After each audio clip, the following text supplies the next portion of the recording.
Y'all forgive me. But I am Reverend Dr. Jeff Hood. It's RevDrJeffHood. This is Esther Brown, ESTHERBROWN. Imagine me having problems with that. And I also, before we get going good, I also want to say Esther is 92 years old doing this. And a half, nearly 93 in May. I want the whole thing. Hey, Michael, don't send me anything because it's dinging. Okay. 92 and a half. And Esther is the executive director of Project Hope to abolish the death penalty. Project Hope is an organization that's been working with people on death row for 1989. And so, anyway, so thankful for her. Yeah. Again, my name is Jeff Hood. I'm a spiritual advisor to guys on death row around the country. I work with most of the time people who are getting close to execution. The last time we were down here, we had our billboard for Anthony Boyd, which was a little bit up the way, which I think what happened is they thought that this was the Anthony Boyd billboard again, and that's why we got messed up. And that's why, yeah, we didn't know where we were at. With that said, one of the things that was very important to me when Anthony and I were approaching his last moments is that Anthony wanted to make sure that we stood with everybody who came after. We did not expect it to be Sonny Burton. We didn't expect it to be somebody who's 75 years old, in a wheelchair, a fall risk, having to wear a helmet to keep himself from getting brain damage, moving about Holman. We didn't expect for the state to keep on wanting to do these nitrogen executions, but we're here, and we're going to be here. No matter what, we're going to fight these executions, and certainly we are going to fight these nitrogen executions. We are in a space where, if Sonny is executed, if he is given a date, he will be the 7th nitrogen execution in Alabama. He will be the 8th, he will be the 8th in Alabama. He will be the 9th overall. Louisiana has done one. As I think some of you are aware, I was in spiritual advisor to Kenny Smith, so I was in the first nitrogen execution, and I was a spiritual advisor to Anthony Boyd, so I was in the 7th nitrogen execution here in Alabama. I can tell you just briefly, and I won't go too far in it before we get to talking more about Sonny. The state says that this is a form of execution that is peaceful, that the person just goes to sleep. You don't have to listen to me. I mean, I'm this loudmouth activist. Go read Kim Chandler at the Associated Press. Trust the people who y'all sent down there who have viewed these things. I mean, you're talking about a horror show. I mean, we know that Kenny Smith was conscious at the very least for 8 minutes. Heaving, spitting, suffocating over and over again for 8 minutes. We know that in Anthony's circumstance, I sat there and watched him struggle to breathe for 19 minutes. This is not obviously we're opposed to all executions, but this is not just your typical execution method. This is, again, a horror show. And I think that anybody who has seen these methods take place, again, you're looking at something that is particularly, with these nitrogen executions, that is particularly horrific. As far as this present moment, Sonny Burton, is like a lot of these cases. I mean, you're coming through and you've got a situation where he's involved in something he should have been involved with.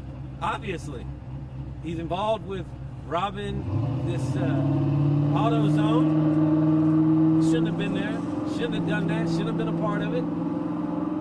But at the same time, we don't execute people for robbery in this country. We do not execute people for robbery in this country.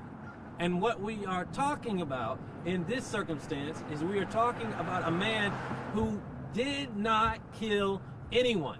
We're talking about somebody that went in with the express purpose of robbing this AutoZone, who went out thinking that it had taken place and it was over with, when we saw Derek DeBruce. He stepped out. He was not in AutoZone when Derek DeBruce was killed. I mean, it's Killed, did the killing. He did not do the killing. I mean, Derek DeBruce did. You done got me Doug Battle. You see, you messed me up. Of course I do. You messed me up. You told me the wrong name. Yep. You made me think I got messed up. I'm sitting here talking all loud, saying the wrong thing. But anyway. Doug Battle. So when Derek DeBruce killed Doug Battle, Sonny's outside. I mean, it's crazy. It's crazy to think that the state of Alabama thinks it's okay to kill somebody that ain't killed nobody. Everybody in the state wants to talk about, oh, we got a lot of Christians here. We got a lot of Christians in Alabama, and they always want to talk about eye for an eye and a tooth for a tooth. Makes the whole world blind. Sonny Burton ain't taking no eyes, and he ain't taking no teeth. Again, Alabama Christians want to talk about an eye for an eye and a tooth for a tooth, and this is a man who did not take any eyes and did not take any teeth. Furthermore, when we talk about clemency in this circumstance, we're not sitting here begging for clemency. We're not sitting here begging Governor Ivey for clemency. What we're asking Governor Ivey for is justice. Justice is not killing somebody who has never killed anybody. That's justice. And so I think that there's a lot of expectation that this is supposed to be a moment where there's a lot of begging and crying and whatnot. I just want to tell Governor Ivey, do the right thing. Just do the right thing. You do not kill someone who has not killed anyone. You don't kill anybody, period, of course, from our perspective, but certainly not someone who has not killed anyone. You know, I think it's important to point out that in 2015, in Dunn versus DeBruce, which would have been Derek DeBruce's case as it percolated through the court system, the state admits that it is arguably unjust for Sonny to receive the death penalty while Derek DeBruce got life without parole. This is the state of Alabama admitting this. I mean, we've got Attorney General Marshall coming out and making all these strong statements. You know, I'm going to go ahead and tell you, y'all please put this on the news, please. I saw that he had made a statement, and I didn't have to read it to know he is saying kill, kill, kill, kill, kill. He doesn't even take the time to look at these cases. He doesn't take the time to sit with these families. We've got a family in this circumstance. We've got Tori Battle out here, the victim's daughter, saying that she doesn't want the execution. If Attorney General Marshall cared anything about these families, then this execution would be stopped. He doesn't care. He does not care. It is our prayer that Governor Ivey will show more compassion than Attorney General Marshall is capable of. And I believe that she is capable of more compassion because we have seen her grant clemency before. I also wanted to point out that we have a disparity between what's taking place here in Alabama and what's taking place in the rest of the country. We have some of the most conservative governors in the country, some of the most conservative attorney generals in the country who are showing some level of compassion, some modicum of compassion, and in some circumstances, granting clemency. We've seen this happen a couple of times in Oklahoma with Governor Kevin Stitt. We have seen Governor Abbott in Texas grant clemency. And so I don't think that we're asking anything all of that wild of Governor Ivey. I also want to say that while the death penalty is going out of style, we're seeing less death sentences all over the nation. One of the reasons we're seeing less death sentences is because of cases like this. When people say, how in the world could it be fair to kill someone who has never killed anyone? You know, and I think it's also important to point out, and then I'm going to stop jabbering, Esther. I think it's also important to point out what we're asking these corrections officers at Holman to do. We're asking them, again, to violate basic human decency, basic human conscience, and again, kill someone who has not killed anyone. Again, a 75-year-old man in a wheelchair who they're going to have to lift up on the gurney. They're going to have to take his helmet off. They're going to have to, with his rheumatoid arthritis, they're going to have to straighten his bones out to make this happen. So, last thing, again, I know we've got a lot of people of faith out there, and I want to speak directly to the people of faith.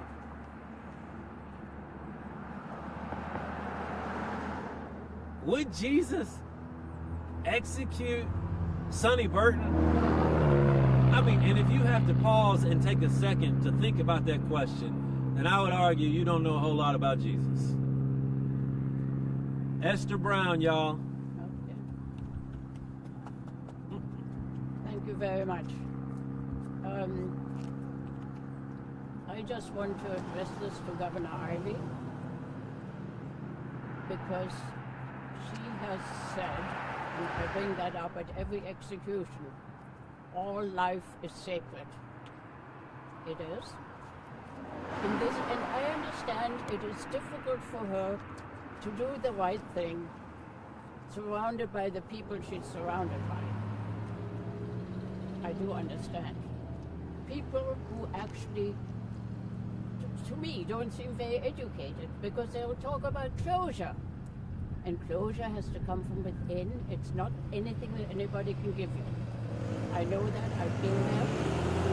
And furthermore, this is now the third time that a family member of the victim has said, don't execute him. It makes it worse for me. It opens up everything again. And yet every darn time they will come, justice was done for the family of the murder victim. They don't give a, I'm not allowed to curse here, but you can imagine what I might say. They don't give a whatever about the families. They don't. So I would say, Governor, you have granted clemency on one occasion. And do the right thing. Do the right thing. There are so many reasons. Are we going to kill somebody who didn't do anything? I mean, robbing a store, I'm not saying it's great to rob a store. I haven't done that lately, but be careful. But we don't kill somebody for that. Or I don't know who this we is. I guess it depends where you live. If you live in a state like this, we do, apparently, you know. We went to church on Sundays, and then on Thursday, it's usually a Thursday, we kill somebody. I don't understand. I don't understand. I'm sorry, I don't understand. And it should be an easy one to grant clemency to. Because the guy didn't do it, I'm sorry, he was out of the store. And Derek DeBruce was re-sentenced and given life. And even then the state said, well, can we leave the guy on death row? Apparently we could. Mm-hmm. At this point, as you know, he's in a chair. He's been in the clinic for the last 2 weeks. He is that unwell. He's in and out mentally too.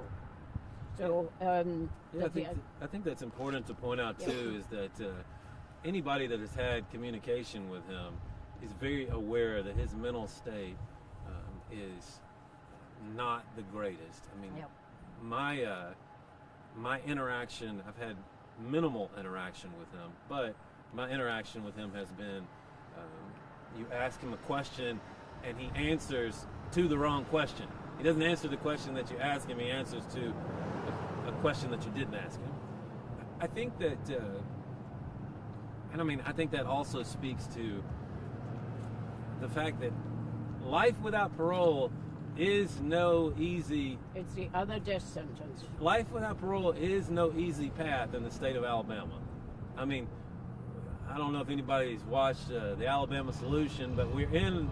I'm not trying to give an advertisement for HBO. Maybe they should pay me for giving an ad. But we know that the prison system is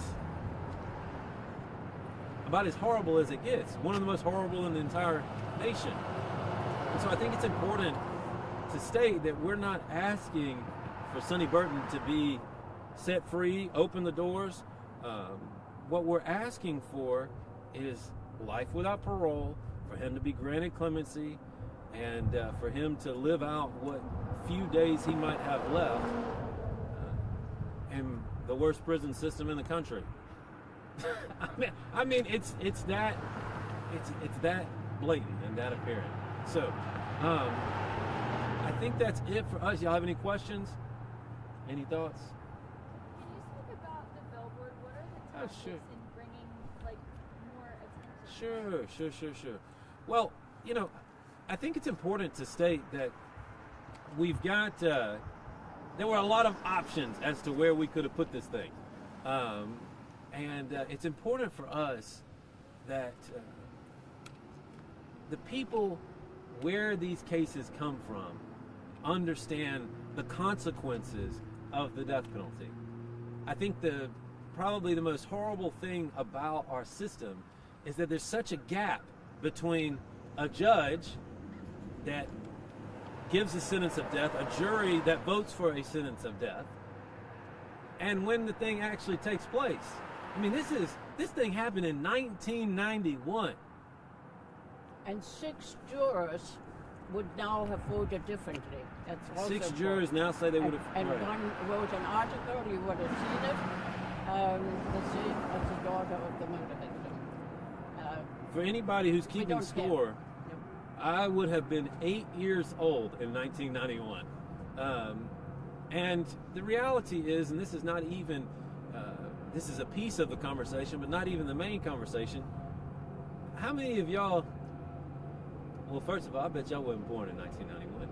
But how many people after this amount of time are different people? It's crazy to think that we're putting somebody on death row for 35 years and assuming that they haven't grown in that period. But backing up to your question, I almost sort of see our work as, now there's some people that would have a total breakdown to hear me say this, but I almost see some of my work as evangelism, in that I feel like I want people, especially people of faith, to have to deal with the fact that you were a part of this, and not just here in the local community, but if this thing happens, when you're in the chamber and the warrant is read, it is read the people of the state of Alabama, the state of Alabama. And so everybody who participates in this is a part of it. We all become murderers when one of these executions happen. And the question is, who do we want to be? I say this over and over again. And the other thing I might just say. Go ahead. I've been around the death penalty for over 40 years, and I never met a rich one. That's true. Money talks, and you know what walks. That's true. If you don't get decent representation, and you don't, was probably whoever he had at the beginning was paid $1,000. You can't do very much for that. They don't do an investigation. They don't, That's people, true. and this is our fault. We allow people to drop through the cracks, and then we punish them. That's what we do. If you look at their childhoods, where they come from and so on, and the money, those are the people you will find on death row every time. I never met a rich one, and I've met some famous one. I knew Ted Bundy. He was not okay. He had a psych problem, but they didn't have to murder him. That was And a boy. murder is No, what it is. I don't. What? I'm just playing this. That's what we. Yeah. I'm sorry. I was gonna say too that obviously in Sonny's circumstance, you have a robbery that the state has tried to turn into a murder. This is not a murder. Sonny Burton did not murder anybody. I mean, I can't say that enough. Exactly. This is not a murder. This is a death penalty for a robbery. And so I think, too, that that's important to let people know. I'll also say that if those judges, if those jurors who put down this sentence in the first place in the early 90s, if they were the people that had to actually kill Sonny and carry this thing out, we would have no death penalty.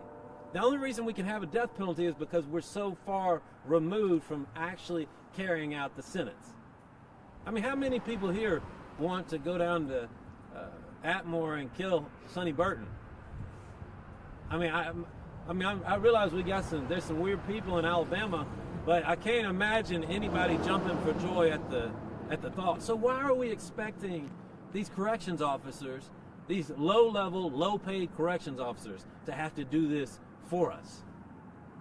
Again, I think that for us, it's important to put up these billboards because it brings the death penalty close. With that said, I also think that we want people to know that this case is particularly egregious. This is a particularly bizarre situation. And until we recognize that there are death sentences given out for bizarre situations.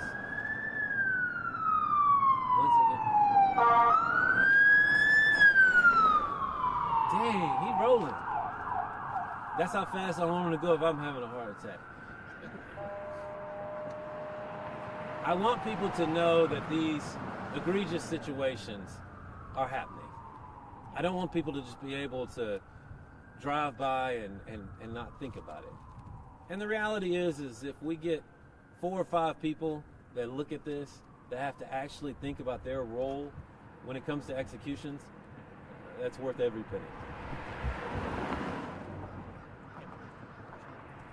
Esther said yeah. Allie, is there anybody on the live stream that has any questions?